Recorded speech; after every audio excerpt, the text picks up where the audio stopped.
Hey, let's take two on this. This is the first one uploaded, but the audio cuts out very quickly into it. Hopefully that doesn't happen again. Um, Recap of Legends, which is incredibly late. Where was I? So I left off my last session with Dakwon in my new training room, and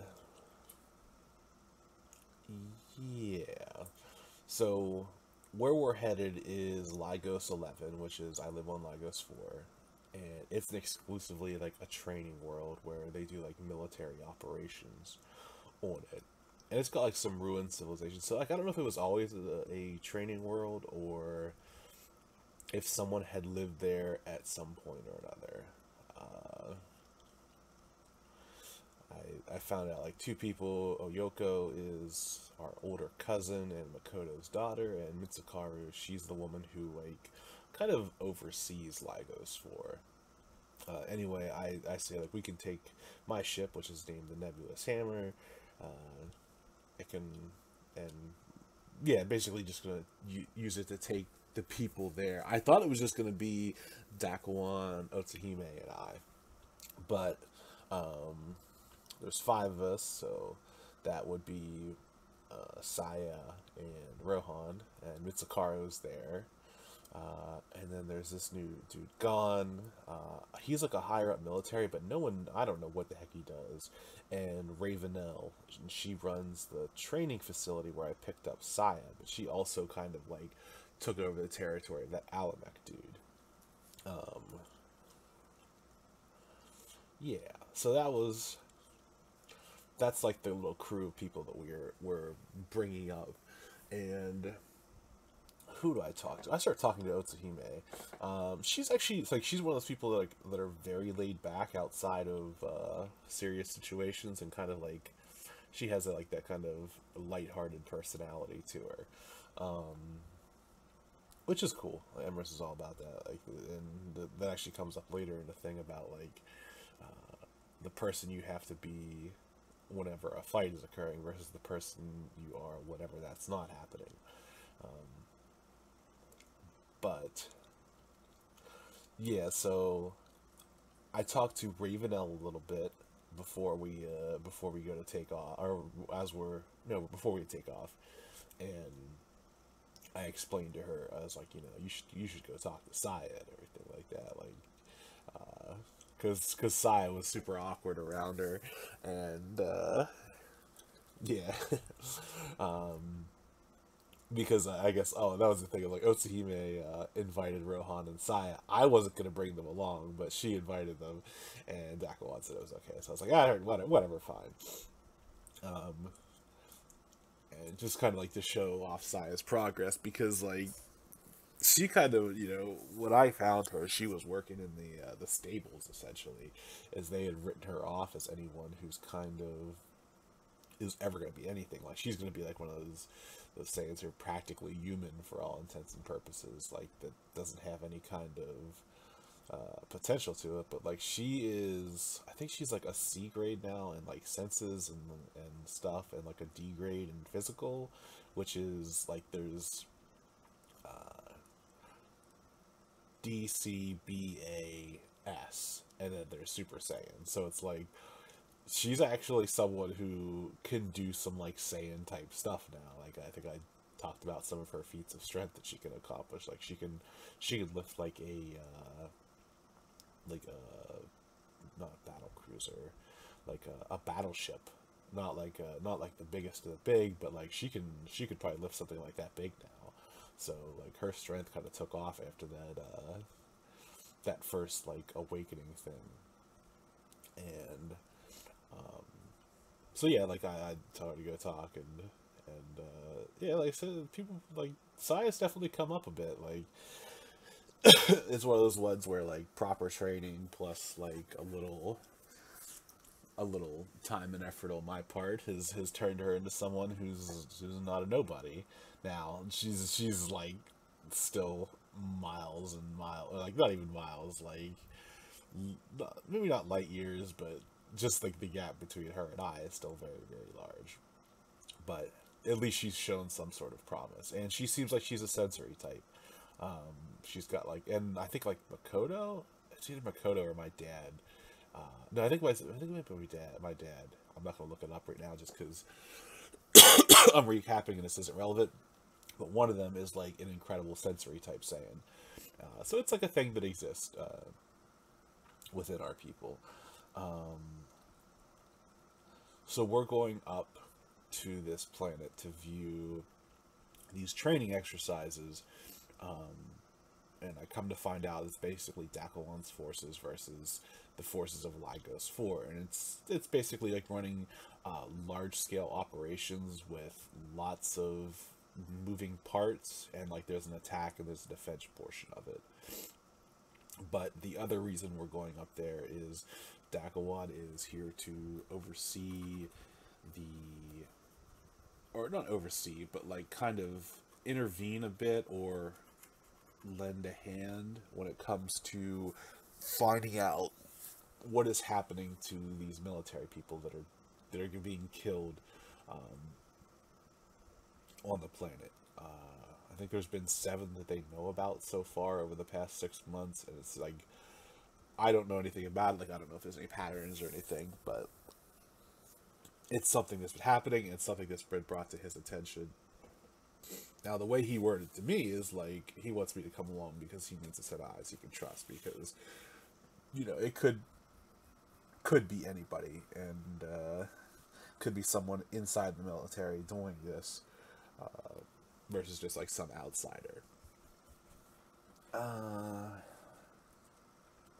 We get up to the ship where it's like the staging area, and it's like this M-class starship.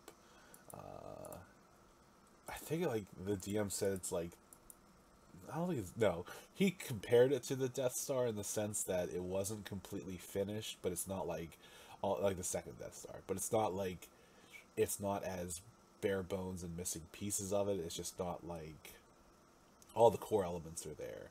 I can't remember if he compared to it size wise or not. I don't feel like he quite did. I feel like it was a little bit smaller than that.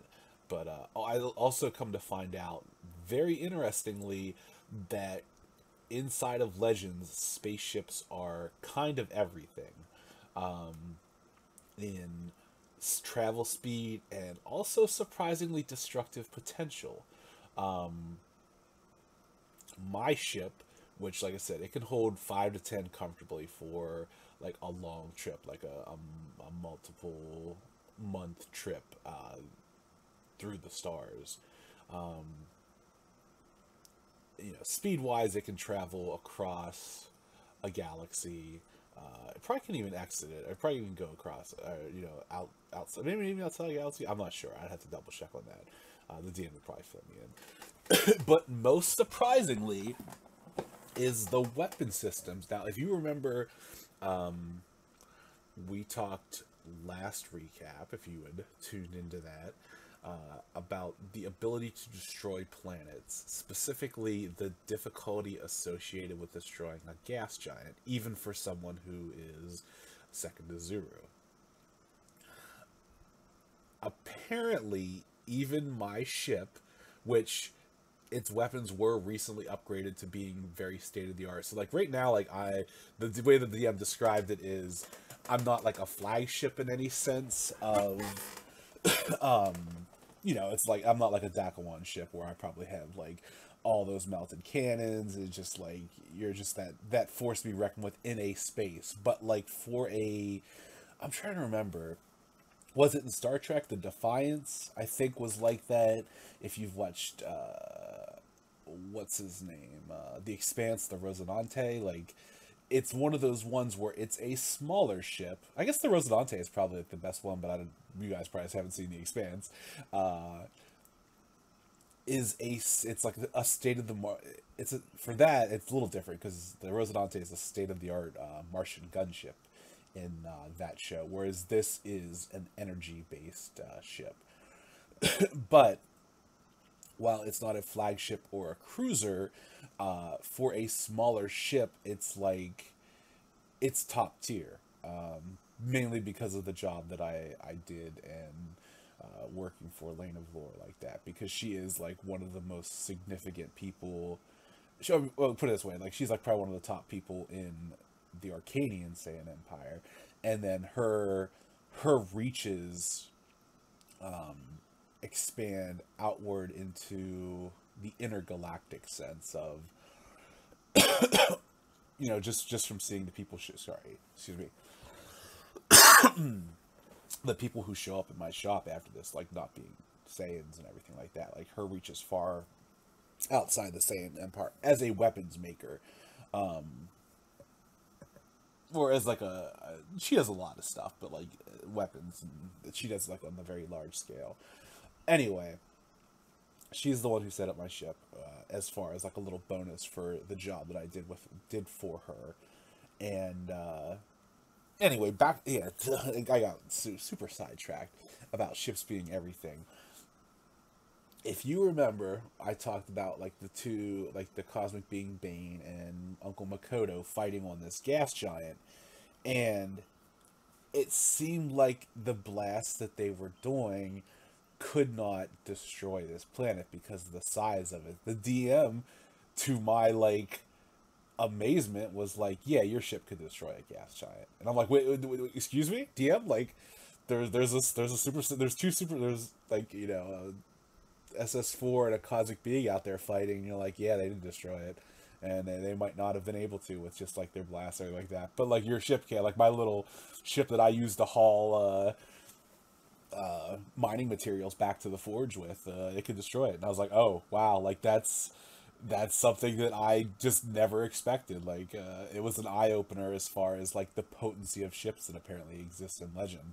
So like the destructive potential of it is insanely nasty, to say the least. So it's like Emrys himself might not be a planet destroyer, but he has a planet destroyer parked in his backyard.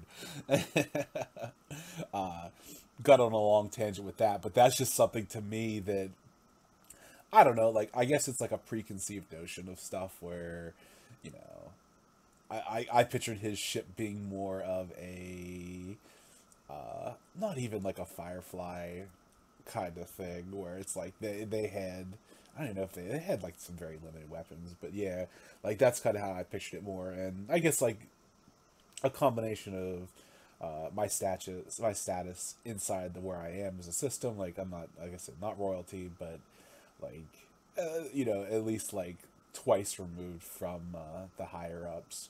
So I think, like I said, the Game of Thrones comparison is always like you have the main families, and then like they have the Karstarks and stuff like that. Like Blood of Makoto is basically like a Karstark to the main, like and that's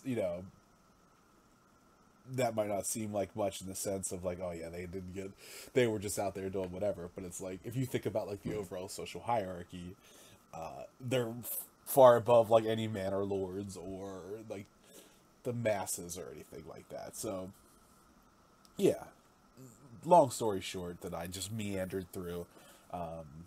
The the ship is apparently everything. Who else is up there? So we get up to the ship. I find out it's Dakwon's new ship, which is awesome. Dakwon says that he'd like for me to meet him in his quarters, and we basically go to this room where there's a bunch of people hanging out, and Tetsu is there, and Yorimaru is there, and from my understanding is like they lead up a training aspect. I think they operate under Mitsukuru, and they kind of like I I I asked the DM to clarify, and then being the smart person I am, forgot to write it down. I can't remember if Tetsuo is over Yorimaru or vice versa, but I think Tetsuo is. Like, I think he oversees more, and Yorimaru is just like this old grizzled dude that is out there doing work. Um, I get to talk. Oh, so the tensions are very high with all this, and Emrys is not a high tension kind of person, but like, Emrys is also very casual around his wards, just because they're soft, like they're not used to this kind of stuff. Whereas like whenever Emrys gets up here, he's a lot more matter of fact, don't speak unless spoken to, like don't interject random stuff, whereas like Saya and Rohan are young and naive and just ask whatever's on their mind at any given time. Like even like with Tetsuo, like where he's worried about the Rohan getting into the Ring of Pain, and Rohan's not ready for it yet. God, these notes are abysmal.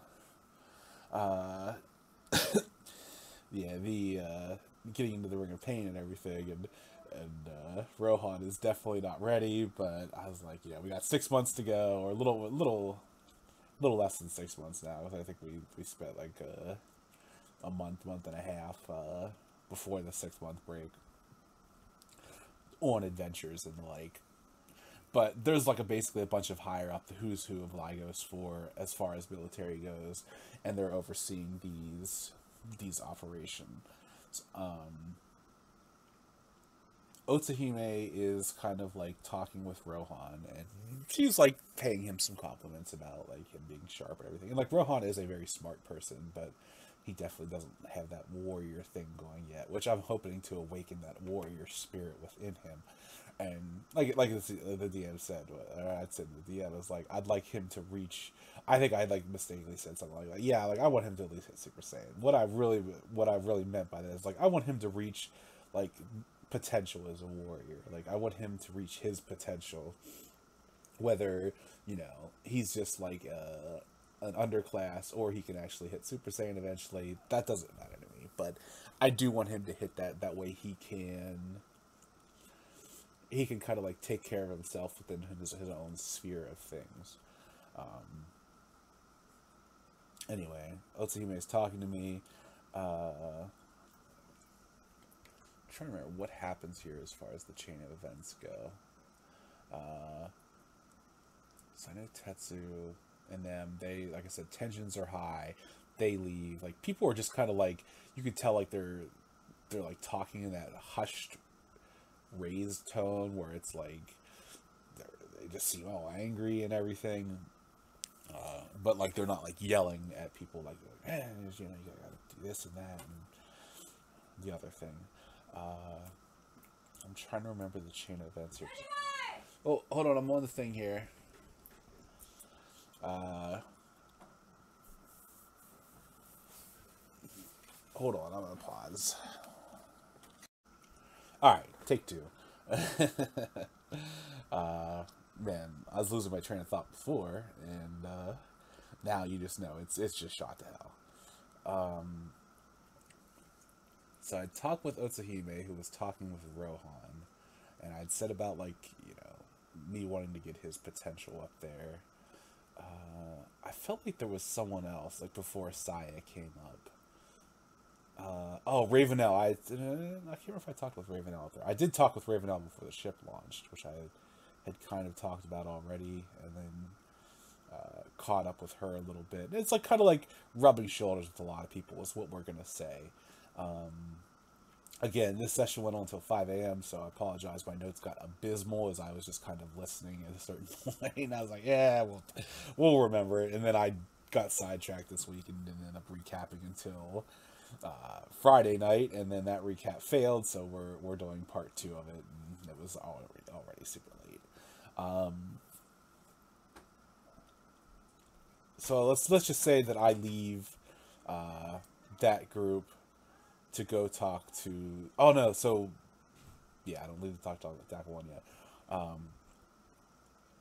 Saya pulls me aside, and she asks if she can get in the Ring of Pain, which is the thing where I found Pan at, and it's that thing where there's those different rings, and you get points for being in a certain section the longer you're in it. Like there's green, purple, red, blue, gold, and like you get the most points. And if you're like tossed out of the ring altogether, like vertically, you're just benched for a certain time. And if you get tossed out of the green ring distance wise, then you have to sit out for 10 minutes before you can get back in. And I say sure, like I had originally planned to get her in with Rohan, but she wants to give it a try, and I'm not gonna say no to it because I think it's a good training training kind of exercise. It's basically like this giant free for all where people are just getting it in, fighting. The people in the middle are like kind of defending their ground, King of the Hill style, whereas like the people on the outside are either fighting up, fighting in, or fighting down, keeping people out of their rings. And like as it comes to play out, like the people in the green ring, it's like you're trying to keep yourself from getting knocked out, but you're also trying to knock out as many people as possible to get like more points that way. And she like pleads her case and everything like that, and I'm like, no, that's fine.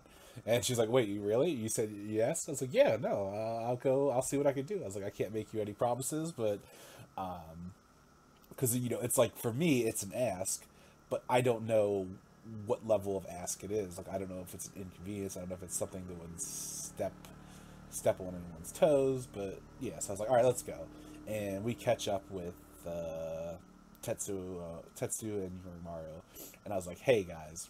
And they were in the middle of a tense conversation, so I instantly apologized. Like, I'm really sorry for interrupting, and I was like, I don't know if this is out of line to ask, but would it be possible for my ward to be able to get into the Ring of Pain? And Tetsu like gives her a look over, and she's like trying to keep like the more serious side, like the more disciplined side. Like I said, and I have taught her somewhat to that. It's just like she's usually not as familiar with it. Okay, yeah, I remember that conversation I had. Okay. She's usually not as familiar with it, but like she still struggles where like she's more actively holding it back. And I give her they say yes, that's fine. And I give her some very quick advice where I was like, rely on your senses, not rely on, lean heavier on your senses when it comes to fighting. Wait for them to make mistakes. Wait for people above you to make mistakes and capitalize on them, rather than just trying to go in there and swing your way through it, because that like benefits her fighting style more. And she kind of like listens, and Yurimaru gives like this nod, like this kind of like teacher's nod. It's like, oh, like that's that's sage advice. Like Everest is just like isn't messing around with this person. Like he's actually trying to train her to be a warrior. And he had like a bit of appreciation for it, which I liked, because it's like get respect from those kind of people, like that Everest isn't just out there clowning around. Yeah, so they take Saya. I was like, "Do you need me to run her down?" They're like, "No, we can take her with us." I was like, "Perfect." I give her the advice. Yorimaru gives me the nod, and I wish them the best of luck. At this point, I go to Dakuwan's quarters, where I meet up with Dakuwan, and he's there with Mitsukaru, and they're having some tea. And this is where things get heavy, because they are discussing the murders that happen, and there's a lot of tension because Dakuwan's going to be not overseeing, but like intervening on the investigation, and it's definitely like Mitsukaru feels like it's an overstep, which I get. And he basically keeps insisting that it's not. And I think Amherst kind of chimes in and says like, listen, like Dakuwan's here in an unofficial capacity, and like I'm just here as I'm here because I'm his little brother. I was like, if we figure anything out, like to everyone else, it's gonna be you who did this completely. I was like, and that's even if we can manage to find it is like all we're doing is giving you more eyes in the situation with people you can trust. And she kind of like begrudgingly went along with it, but yeah, the tensions definitely run high, and he eventually has to ask her like, are you the one, like, do you have like any kind of association with what's going on? And she says no, and like a very serious like kind of thing. So Amherst decides to break the tension because the trading things are starting up, and he's like, so we placing bets on this or not? and it does, like, thankfully it does diffuse things a little bit, because like I said, it's one of those ones like I think she understood that Dakuwan had to ask, like kind of had to get that gauge of what, and just to make sure. And even then, I'm not even sure like that he would completely rule her out, but just like the way she answered, like he was looking for anything, I guess, on his part to be able to pick it up, because I think he's got like some senses like Dad. Maybe not, definitely not to the same extent, but like maybe something along those lines of reading people or whatever. The training exercises commence. There is the large scale battles which take place where it's Dakuan's forces, which I come to find out he brings in like some very elite elite soldiers to like test Lagos 4, and Lagos 4 does pretty good. Mitsukaru is not not pleased with the outcome, but Dakuan kind of reassures her that she did well, and they and she parts ways. From there, Pan. Oh no! So from there, we go down to the planet to view the rest of the ones. And I was like, let me go pick up Rohan because I kind of left him with Otsuhime, and she was the one who was overseeing Dakuan's forces. So I was like, maybe he picked something up. He's smart, but hopefully he wasn't in the way. But Rohan's good at like kind of standing in the corner and like being out everyone's way. So I go pick him up, and that's where we have the conversation about like turning it off and turning it on. And I was like, there are certain people who, basically live as a warrior nonstop, whereas like they don't allow themselves to make friends. They never let their guard down. Like they're always on that on edge kind of thing. But it's like those of us who do have that luxury where we can be amongst friends and not constantly be on edge. Like there is like a different side, and it's like that's the side you usually see with me. That's the side you saw with Otsuhime, because he had commented like Otsuhime is like a completely different person when she was overseeing the forces, and I was like, yeah, that happens. And like that's something like you when you're in a fight, like when you're in like a life or death scenario, like when you're overseeing a military operation, like you sometimes you have to be a different person than what you are when you're like sitting around having a beer kind of thing. Close the windows. It's too loud outside. Yeah, so we have that little conversation, and I was like, all right, we're going to the planet. We're going to oversee this. Rohan's excited to see Pan in action. And because she's got like this display that she's going to do for, I think, like kind of an up and coming thing. So we go, long story short, we go down there. We observe, I think Pan's thing is first after the training exercises, and she does like this pretty challenging like flight course kind of thing to show off flag ability. She shows off some of her techniques, some of her energy things, and then her fighting technique, which is top notch. Like like technique wise, she surpasses Emerus now. Like Emerus is more of a I don't want to say scrappy fighter, but like he's more of a practice fighter in the sense of he's been in fights that mattered, that weren't for training, that wasn't going to have like someone pull back at the end to say, okay, you can get back up and gather your things, but like her stuff is still very sharp, and he picked up a good bit from her, or just like training with her helped him improve as well. So she does her display.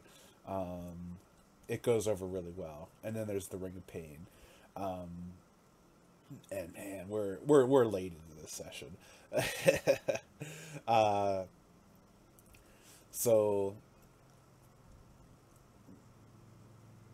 what's it called? Dakuan wants to observe it close up, and I can't take Rohan with me, so I was like, okay, I'm gonna drop Rohan off with little women that are watching like from the sidelines. That's not really where it was, because like there's people of all different ages and stuff like that, but it's like they have technology that allows you to see what's happening more so, or like bits and pieces of what's happening through some of the faster stuff, because like the people is like the gap is just too wide. Like I said, the people in the gold area are going to be like S class for the most part, where like they're at the cusp of becoming Super Saiyan. Excuse me. So I take him over there, and I tell him like to keep an eye. He wants to get like some recordings of like some of the stuff's going on. I was like, yeah, why don't you like get a recording of Saya so she can watch that and see where she messes up and everything like that, or what she does well. He's like, that's a great idea, perfect. So I go over, I go back with Daquan, and I was like, he wants to get like kind of like ringside seats to everything that's going on, and it turns out that we are among the we're not, so it's like there's like a referee type person, people like, and this thing is like 50,000 people that are fighting, so it's like there's a referee type people that are like Super Saiyan, and then like there's some overseers out there that are twos, and I think like there's like maybe 10 overseers, and then there's like there's like dozens of referees that are Super Saiyan. Now again, like the gap between Super Saiyan and like these, I don't know, these S class or belows is massive. And so I started out watching Saya, and she kind of takes my advice to heart, but she still makes a lot of mistakes early on. She does manage to get like some people out, but like the first person she gets out, someone just blindsides her after that because she's there cheering that she got someone out, and she has to sit for 10 minutes. So during this 10 minutes, I end up watching someone else in the kind of like Daquan is in the gold area, because he wants to see like the highest of the high. He's not worried about like the green scrubs out there, but I had a personal stake in that, so I had to be out there support Form Up Girl and her ascent to godhood. She'll be like the first Super Saiyan god or something like that, or whatever the thing was in DBZ Super. Just throwing it out there. Yeah, so we go into the gold, and there was this interaction that I left out before where the guy that Pan beat in her Ring of Pain, where I gave her the Harlequin mask, is there, and he's still like, he's just talking a mountain of trash. Like he's not like, he hasn't hit Super Saiyan yet or anything like that. Where Pan hit in 17, which is like exceptionally young. So I feel like she is a bit of a virtuoso. Is that what the word you'd say? Like definitely gifted in that sense. Like even like us, the Tri-Blade brothers, or not, yeah, the Tri-Blade brothers, like the children of that, like I hit it when I was 18, and then like my older siblings hit it a little later than I did. And it's like, it seems like in that kind of scenario, just growing up around them, like the youngest might actually hit it the earliest, which is something we've kind of seen before. But she hit it when she was 17, so that like, and she's like, you know, kind of on her own, kind of thing. Like I don't know who her family is. I don't even think she has like I can't remember. Like I can't remember what her title is. I do know it. Like it's just back in the notes, so I'm not gonna go look it up for this.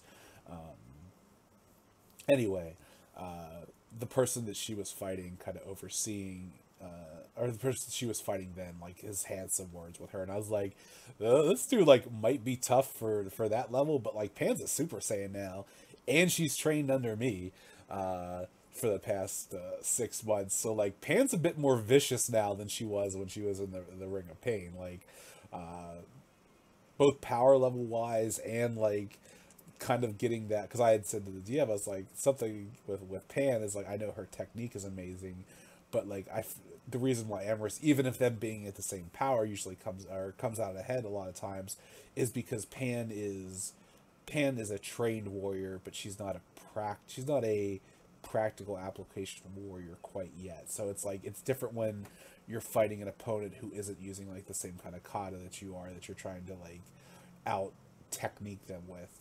Whereas there's a lot, like, you know, like the person like picking up dust and throwing it in your eyes kind of stuff. Like, now I'm not saying Emrys did that to Pan, but like there is that element of, there's a lot of stuff that you can do in a fight that is outside of your normal fighting technique. Now, fighting technique is also important.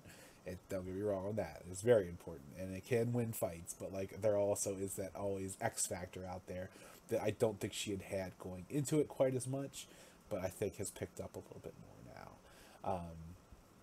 Anyway, this guy is like the star of the show as far as the gold ring goes, and he's in there knocking people out, and like there's a couple people he almost kills, and I think Pan has to pull him out. There was like a couple dudes who has like the bright idea that they're gonna like fight way above their weight class, and try to sneak into the gold ring, and he rocks them. Like I'm surprised like someone's neck didn't snap with like the force he put behind some of those punches. But like this dude is not holding back anything. Like he's out there for blood. He's out there to prove something. He's also much older. Like that's something we were picking up on as far as like these warriors go, is the age. Like it isn't just like military recruits where it's like you have people that are generally late teens to like early 20s out there, you know, like what we associate with our military. It's like you had people in your 30s, 40s, and maybe even 50s. Like there were some older people out there who were still like growing their potential, which is just like the way it works for Saiyans.